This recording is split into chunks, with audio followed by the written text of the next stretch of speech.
Hello everyone. Today's lecture or today's presentation, it is on genetically engineered insulin, and these are the biotechnological applications in medicines. So today we'll discuss about two things. One, कि genetically engineered insulin कैसे बनाया जा सकता है through rDNA methodology, और दूसरा एक disease है जिसमें एडी एंजाइम डेफिशिएंसी से हो जाती है, तो उसको कैसे परमानेंटली क्योर किया जा सकता है थ्रू जीन थेरेपी. देन कुछ इसमें हम ट्रांसजेनिक एनिमल्स क्यों बनाए जाते हैं, क्या उसके पीछे पर्पस है, then will discuss regarding that. So let's start with the lecture of NCERT class 12th chapter 10 regarding biotechnological applications in medicine. Recombinant DNA technology processes have made immense impact in the area of healthcare by enabling mass production of safe and more effective therapeutic drugs. The therapeutic क्या है, treatment based drugs बनाने के लिए biotech का massive use हो रहा है. और इसके लिए recombinant therapeutics they do not, इसमें किसी भी तरह का कोई भी इम्यूनोलॉजिकल रिस्पॉन्स नहीं अफेक्ट होता है, as in common case of similar products which are isolated from non human sources. So till now about at present 30 recombinant therapeutics, 30 के करीब रिकॉम्बिनेंट थेराप्यूटिक्स अप्रूव हो चुके हैं for human use world wide, और India में 12 of these are presently being marketed.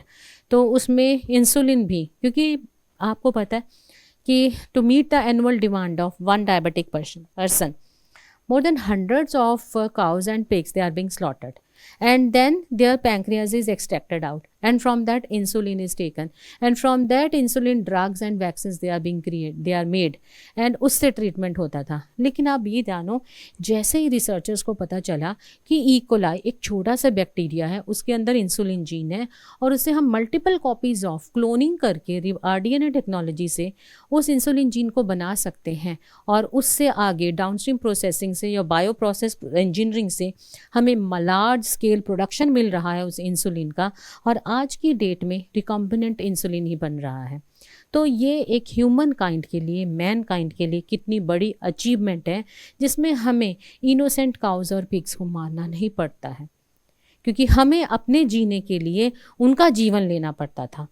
लेकिन rDNA technology ने, genetic engineering ने ये प्रूव कर दिखाया कि एक छोटे सा बैक्टीरिया भी हमारे लिए कितना यूज़फुल और हेल्पफुल हो सकता है. So genetically engineered insulin. Management of adult onset diabetes is possible by taking insulin at regular time intervals. So what would a diabetic patient do if enough human insulin was not available? Enough human insulin available है नहीं, या तो type 1 या type 2 है, या type 1 type 2 में क्या difference है कि टाइप 1 में बनता नहीं है, टाइप 2 में लेस नंबर ऑफ इंसुलिन रहता है. और अगर हमें वो नॉन ह्यूमन सोर्स से मिल रहा है, so in that case what will happen, then हमें नेक्स्ट चेक करना पड़ेगा क्या ह्यूमन सिस्टम जो है उसको एक्सेप्ट भी करता है, क्या उसको एज एन एंटीजन लेता है. सेकेंडली, क्या उससे कोई एडवर्स इफेक्ट तो नहीं होता ह्यूमन सिस्टम में, क्या वो कोई किसी भी तरह का एलर्जीज या कोई ज़्यादा सीरियस प्रॉब्लम तो नहीं क्रिएट कर देता है. But this is not happening. And secondly, छोटा बहुत माइनर किसी में depending upon their system some allergy में happen, otherwise it's not at all happening. So think about whether insulin can be orally administered to diabetic people और not. तो इसका reason क्या है, क्यों नहीं जो इंसुलिन है वो ओरली लिया जाता. रीज़न भी, इंसुलिन वो प्रोटीन है जो कि इंट्रासेलुलर है. मैं इंटर वर्ड नहीं यूज़ कर रही, मैंने क्या यूज़ किया है, intra. Intra means it is present within the cell. अब within the cell present है, तो इसीलिए हम इसको इंट्रावीनस यूज़ करते हैं, सो दैट ये intravenous within the cell पहुंच सके और अपना ये इफेक्ट शो कर सके. Insulin use for diabetes was earlier extracted, I have already informed you कि ये कैटल्स और पिग से होता था पहले हम इसको, बट इसमें भी बड़ा प्रॉब्लम था. इसमें प्रॉब्लम मेनली ये था कि अगर हम इंसुलिन की स्ट्रक्चर देखते हैं, इंसुलिन जो है वो 3 टाइप्स ऑफ पेप्टाइड से बना होता है. उसमें आ जाता है peptide A and peptide B. ये 2 डिफरेंट चेन्स हैं, और जब ये इनएक्टिव फॉर्म में होती हैं, उसके बाद एक्टिव फॉर्म में होने के लिए इसमें फ्री सी जो है पेप्टाइड वो जुड़ता है. So in mammals including humans, insulin is synthesized as a prohormone. Prohormone या फिर इसको हम बोलते हैं proenzyme. So needs to be processed before it becomes a fully mature and functional hormone, like which contains extra stretch called C-peptide. तो जब तक ये प्रो हार्मोन फॉर्म में है तो उसमें पेप्टाइड ए और पेप्टाइड बी रहता है, लेकिन जब उसको फुल्ली मेच्योर फंक्शनल फॉर्म में आना तो वो सी पेप्टाइड आता है. So the C peptide is not present in the mature insulin and is removed during maturation into insulin. So the main challenge for production of insulin using rDNA technique यही था कि ये 3 पेप्टाइड और ये 2 peptide separately कैसे बनाया जाए. And it was done by इली lily company. This is an American company in 1983. What they did, they prepared 2 DNA sequences corresponding to A and B chains of human insulin, then introduced them in plasmids of E. coli. So, उन्होंने different plasmids में 2 different chains जो हैं उनको clone किया और E. coli में डाला, फिर उनको produce insulin chains. After that, chain A and B, they were produced separately, extracted, combined by creating disulfide bonds to form human insulin. देखो जरा, यहाँ पे भी डाइसल्फाइड है, यहाँ पे भी डाइसल्फाइड है, यहाँ पे भी डाइसल्फाइड है. सो ये एक टीडियस था, मुश्किल काम था, बट उन्होंने क्या किया, इसके लिए सेपरेट क्लोनिंग कर ली, चेन ए की, चेन बी की, बाद में उनको डाइसल्फाइड ब्रिजेस से ज्वाइन कर दिया. ओके, सो नेक्स्ट एग्जाम्पल जो है आपकी बुक में दे रखी है, that is regarding gene therapy. तो ये जीन थेरेपी जो है ये कैसे यूजफुल होती है ट्रीटमेंट में और थेराप्यूटिक में. कभी भी कुछ भी पर्सन जो होते हैं, sometimes they are born with some hereditary disease, और some hereditary disease like thalassaemia आपने पढ़ा होगा, मेजर माइनर, देन ऐसे बहुत सारी हेरिडिटरी डिजीज़ हैं जिनसे होता है, और उसके लिए कुछ कुछ पीरियोडिक ट्रीटमेंट्स थे, लेकिन उसको एक परमानेंट ट्रीटमेंट देने के लिए जीन थेरेपी है. That's an attempt to do this, that is a corrective therapy. Actually gene therapy, it is collection of methods which allow correction. So collection of method allows correction of a gene defect that has been diagnosed in a or embryo. Here genes are inserted into, so ये gene जो भी हमने corrective gene है उसको insert किया जाता है person cells and tissue to treat a disease. As a result क्या होता है इस correction से कि correction of genetic defect involves delivery of a normal gene into the individual, या फिर उसके embryo में डाला जाता है to take over the function of and compensate for the non-functional gene. कि अगर कोई डिफेक्टिव जीन है या फंक्शन नॉन फंक्शनल जीन है, उसकी जगह पे या वहाँ पे ऑर्गेनिज्म में या उसके सेल्स या टिश्यू में करेक्टिव जो जीन होता है वो इंसर्ट किया जाता है ऑर्गेनिज्म में या फिर उसके एम्ब्रियो में. अब इसमें फर्स्ट क्लिनिकल जीन थेरेपी जो थी वो 1990 में दी गई to a 4-year-old girl. She was having adenosine deaminase deficiency, और ये एंजाइम बहुत इंपॉर्टेंट है हमारे इम्यून सिस्टम की फंक्शनिंग के लिए. सो इसका रीज़न था because of deletion of the gene deaminase, adenosine deaminase enzyme. जो जीन एडिनोसाइन डीएमिनेज एंजाइम को बनाता था वो एक्चुअली डिलीटेड था उस केस में. सो इन सम चिल्ड्रन, अब एडीए डेफिशिएंसी को, जिस बच्चे में एडीए डेफिशिएंसी है तो उसके ट्रीटमेंट के लिए 2 मेथड यूज़ किए जाते थे क्योर करने के लिए. 1 बोन मैरो ट्रांसप्लांटेशन और दूसरा था enzyme replacement therapy. So enzyme replacement therapy में, जिसमें फंक्शनल एडीए जो एंजाइम है it is given to the patient by injection. But दोनों अप्रोच, चाहे बोन मैरो ट्रांसप्लांटेशन हो या फिर एंजाइम रिप्लेसमेंट, दोनों में क्या होता है, दोनों अप्रोच जो है वो कंप्लीटली क्यूरेटिव नहीं है. So as a first step towards gene therapy, lymphocytes from the blood of the patient are grown in a culture outside the body. So उसमें क्या किया गया कि जैसे पेशेंट है, पेशेंट का ब्लड सैंपल लिया, उसमें से लिम्फोसाइट्स सेपरेट कर लिए। लिम्फोसाइट सेपरेट करने के बाद उनको जो थे लिम्फोसाइट्स ऑन द ब्लड ने कल्चर मीडियम, इनको कल्चर मीडिया में ग्रो कर लिया गया। ठीक है, then a functional ADA cDNA using retroviral vector is then introduced into these lymphocytes. So ये जो लिम्फोसाइट्स थे, अब यहाँ पे ये लिम्फोसाइट्स क्या है, होस्ट सेल है, और फिर इसमें वेक्टर क्या लिया गया, रेट्रोवायरल वेक्टर।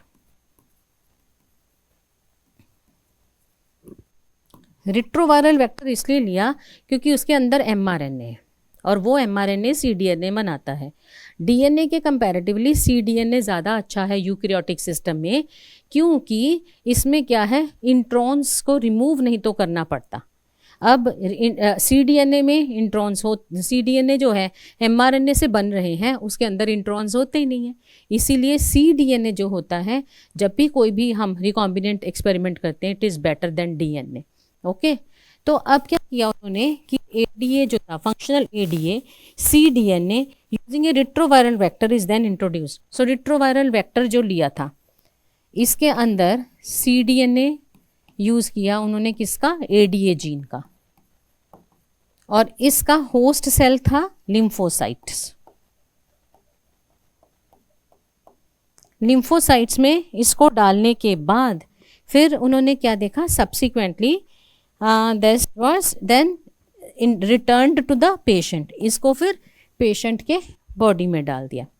ठीक है, अब इस केस में प्रॉब्लम क्या थी, इस केस में प्रॉब्लम है कि ये अगर पेशेंट को यहाँ पे भी blood fusion of such genetically engineered lymphocytes, they are being used again and again if you are taking sample from the old organism. But अगर हम ये सैंपल लेते हैं कहाँ से, अर्ली एम्ब्रियोनिक स्टेज से, इफ़ उस स्टेज पे आप करते हैं, like if we take sample from the marrow cells, दो बातें हैं कि जो ये आपने ADA जीन का सैंपल लेना है, ये ADA जीन का सैंपल अगर हम मैरो सेल से लेते हैं, और वो भी किसके, अर्ली एम्ब्रियोनिक स्टेज के, और उसको फिर हम इसमें रेट्रोवायरल के वेक्टर में डाल के, फिर लिम्फोसाइट्स में डाल के, फिर पेशेंट में डालते हैं, तो वो परमानेंट क्योर दे देते हैं। Is it okay? Next, this is regarding कि हम जीन थेरेपी जो है उससे कैसे ट्रीटमेंट्स करते हैं। नेक्स्ट आ जाता है अभी मॉलिक्यूलर डायग्नोसिस। अभी मैंने थेरापेटिक की बात की, ट्रीटमेंट की बात की, जिसमें इंसुलिन का हो गया डायबिटिक के लिए, और जीन थेरेपी हो गया फॉर ADA डेफिशिएंसी के लिए। देन है मॉलिक्यूलर डायग्नोसिस। मॉलिक्यूलर डायग्नोसिस क्या होता है, जब हम conventional method, blood sample, urine sample, so serum analysis, या फिर उसमें सीरम एनालिसिस हो रहा है, ईदर यूरिन एनालिसिस, तो अर्ली डिटेक्शंस इतनी पॉसिबल नहीं हो पाती। अर्ली डिटेक्शन इसलिए कि जब कोई बैक्टीरिया है, माइक्रोब है, वो इन्फेक्शन कॉज करता है, and after causing infection then their number will increase and then symptoms will appear, only then we are able to diagnose. So that's why biotechnology and its applications में जब हम diagnosis की बात करते हैं, तो जब हमने अभी पीछे चैप्टर में पढ़ा था रिगार्डिंग रिकॉम्बिनेंट DNA टेक्नोलॉजी, सो उसमें से 2-3 हमारी बहुत अच्छी टेक्निक्स हैं। उनमें फर्स्ट है polymerase chain reaction, that is PCR, and other one is enzyme linked immunosorbent assay and ELISA, और दोनों की दोनों जो है ये अर्ली डायग्नोसिस देती हैं। Okay, so presence of pathogen bacteria and viruses is normally suspected only when pathogen is producing a disease symptom, और तब तक बहुत टाइम हो गया होता है। लेकिन अगर हम PCR यूज़ करते हैं, PCR क्या होता है, स्मॉल अमाउंट ऑफ बैक्टीरियल या फिर माइक्रोबियल DNA है, उसको हम एम्पलीफाई कर सकते हैं मैनी साइकिल्स के साथ। तो उससे क्या होगा कि हमें जल्दी से पहले पता चल जाएगा कि कहाँ कहाँ प्रॉब्लम है। So very low, so it is now routinely use to detect, PCR कहाँ डिटेक्ट कर रहे हैं हम, यूज़ कर रहे हैं to detect HIV in the AIDS patient. It is also number 1, एक तो HIV डिटेक्शन के लिए यूज़ होता है, दूसरा है डिटेक्शन ऑफ कैंसर, ठीक, कैंसर पेशेंट्स में म्यूटेशंस को डिटेक्ट करने के लिए भी ये यूज़ कर रहा है, mutation of the genes. Then एक और टेक्निक है जिसमें क्या करते हैं हम कि ये सिंगल स्टैंडर्ड DNA और RNA होता है जिसको रेडियो एक्टिव मॉलिक्यूल से प्रोब करके उसको हाइब्रिडाइज करवाते हैं कॉम्प्लीमेंट्री DNA क्लोन से, और फिर उसकी डिटेक्शन होती है ऑडियो रेडियोग्राफी की, having the mutated gene. So probe भी हम तीसरा यूज़ कर सकते हैं। सो हमने आपको बताया PCR, क्योंकि उसकी कौन सी क्वालिटी है जिससे हम डिटेक्ट कर पाते हैं, एम्प्लीफिकेशन। कितना भी छोटा सा छोटा कम से कम DNA हो उसको हम एम्प्लीफाई कर सकते हैं, ठीक है। दूसरा मैंने आपको PCR से हमने बताया एक HIV डिटेक्शन और एक कैंसर। इसमें एड्स डिटेक्ट होता है और कैंसर के लिए म्यूटेशन जीन। मींस अगर हमने ब्लड सैंपल से DNA आइसोलेट किया, ब्लड सैंपल से DNA आइसोलेट करने के बाद इलेक्ट्रोफोरेसिस किया, उसमें वो सेपरेट हो गए, हमें लगता है कि इसमें ये वाला जीन म्यूटेटेड हो सकता है, जो भी म्यूटेटेड जीन है उसका हम प्रोब बनाते हैं। वो प्रोब कॉम्प्लीमेंट्री बेसिस पे यहाँ पे जहाँ पे भी अगर कोई डिजीज़ होगी वो वहाँ पे जाके प्रोब अटैच हो जाएगा, हम उसकी ऑटो रेडियोग्राफी से पता करवा लेंगे। यस, सो उसको पता करवाने के बाद हमें पता चल जाएगा ना autoradiography and complementarity with the mutated gene. So next आ जाता है एक ELISA। It's a base of principle of antigen and antibody. So we know all the pathogens. These are actually antigens. जैसे उसमें माइक्रोब्स हैं। So let me tell you, पूरे इसमें हमने 3 स्टडी किए हैं। एक हमारा है PCR, first is PCR। PCR से हम HIV डिटेक्ट करते हैं एड्स को डायग्नोज करने के लिए। देन PCR से हम म्यूटेटेड जीन्स, ठीक, म्यूटेटेड जीन से आगे कैंसर का। देन किसी भी डिजीज़ को डायग्नोस करने के लिए एक है प्रोब। सो प्रोब क्या है, उसमें नोन जीन्स हैं हमें जो है उनको हम यूज़ कर सकते हैं, लाइक ब्लड सैंपल लेके DNA निकाल के इलेक्ट्रोफोरेसिस करके जो भी डिज़ायर्ड म्यूटेशन है उसको ऑटो रेडियोग्राफी से हम आइडेंटिफाई कर सकते हैं। देन तीसरा आ जाता है फिर ELISA, एंजाइम लिंक्ड इम्यूनोसॉर्बेंट एसे। ELISA होता है एंटीजन एंटीबॉडी इंटरेक्शन। मीन्स जितने भी माइक्रोबियल इन्फेक्शंस होते हैं, चाहे बैक्टीरिया की हो, वायरसेस की हो, तो ये एंटीजेंस होते हैं। तो हम उसके साथ प्रोब फी फॉर्म में इंस्टेड ऑफ DNA हमारा प्रोब तब एंटीबॉडी होता है, प्रोटीन इन नेचर, उससे हम आइडेंटिफाई कर सकते हैं। सो इसका प्रिंसिपल होता है antigen antibody interaction. Infection by pathogen can be detected by presence of antigen. Antigen जो प्रोटीन्स और ग्लाइकोप्रोटीन यूज करके ये वाली antibodies against the pathogen we can detect them. Then next आ जाता हमारे पास इसका टॉपिक अपना ट्रांसजेनिक एनिमल्स। देखो ट्रांसजेनिक प्लांट्स क्यों बनाते हैं, हमने बता दिया बायोटिक, एबायोटिक स्ट्रेस रिमूव करने के लिए कई तरह के ट्रांसजेनिक प्लांट बनते हैं। देन हम रिकॉम्बिनेंट प्रोडक्ट्स बनाते हैं इसमें मेडिसिन फील्ड में। लेकिन ट्रांसजेनिक एनिमल्स क्यों बनाए जाते हैं, उनको एज एन एक्सपेरिमेंटल मटेरियल हम यूज़ करते हैं, डिफरेंट पर्पसेस के लिए बनाया जाता है।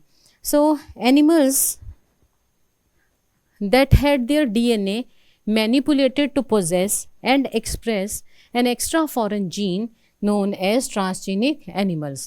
So these are transgenic rats, then rabbits, pigs, sheep, cow and fish, and 95% of existing transgenic animal होते हैं mice, क्योंकि ये हम इनमें मॉडिफिकेशंस करते हैं ताकि हम कुछ भी, चाहे डिजीज़ का क्या पाथवे था या एक normal formation, normal physiology functioning क्या है, वो भी हम स्टडी करते हैं। जीन नॉकआउट्स आजकल किए जाते हैं कि नॉर्मल जो एक एनिमल है उसमें से जीन रिमूव कर दिया जाता है ताकि एक प्रोसेस को स्टडी किया जा सकते।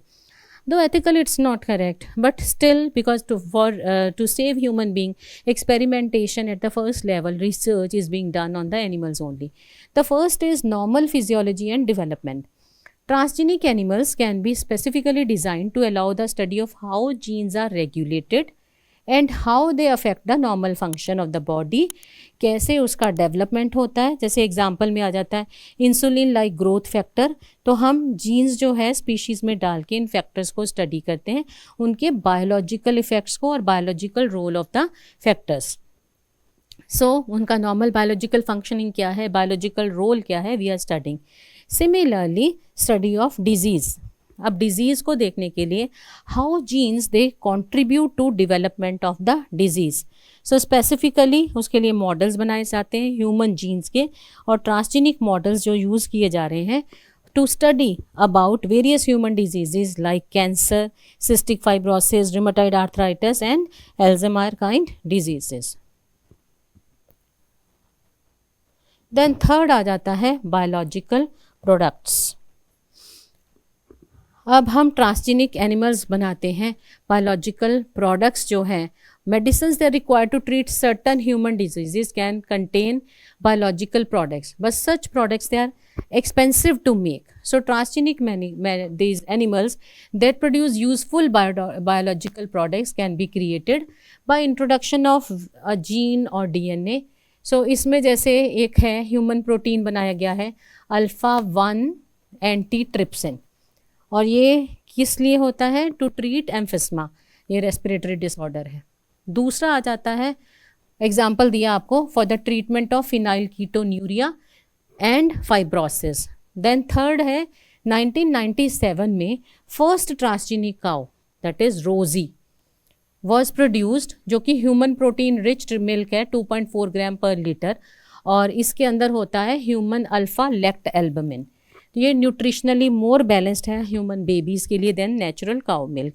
तो ये आपको याद रखने पड़ेंगे कि कौन कौन से प्रोडक्ट्स हैं biological.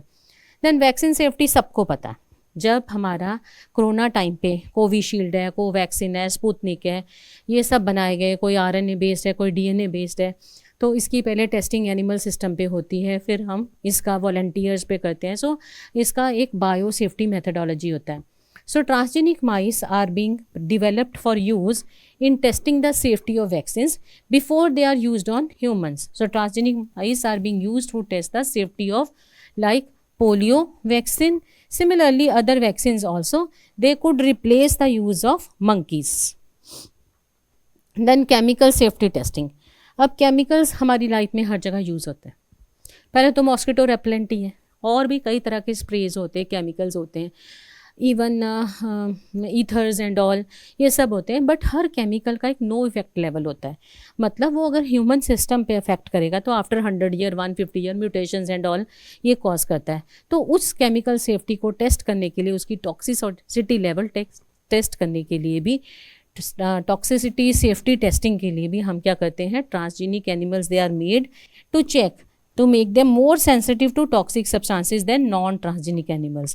So they are then exposed to toxic substances and their effect of toxicity is being studied.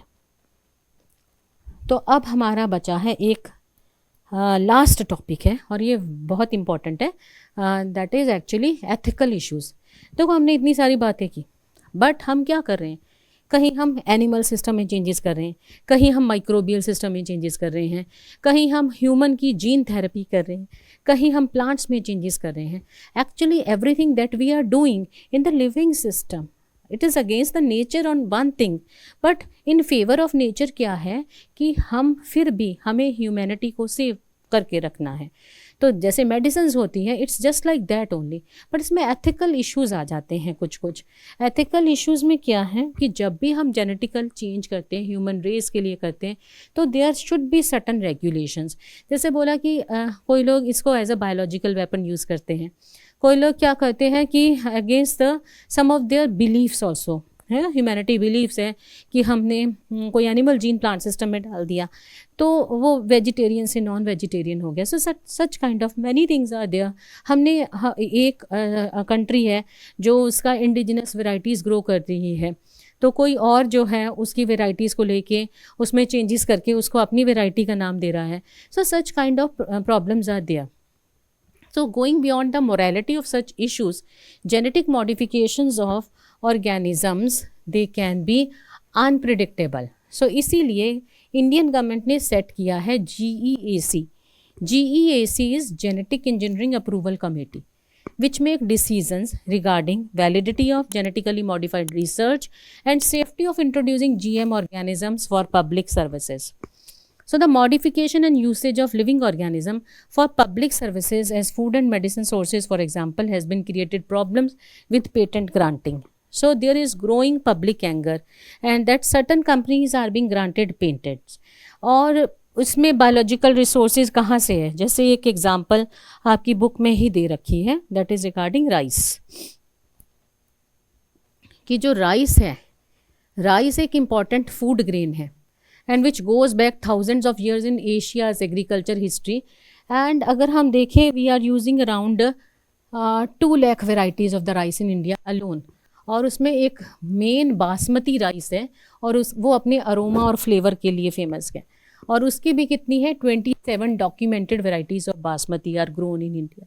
सो अब क्या हुआ, 1997 an American company got patent rights on basmati rice through US patent and trademark office. उसका reason, उन्होंने उसको new variety का नाम दे दिया। उसमें क्या किया, new variety of basmati had actually been derived from Indian farmers variety, और that was crossed with semi dwarf variety and claimed as an invention.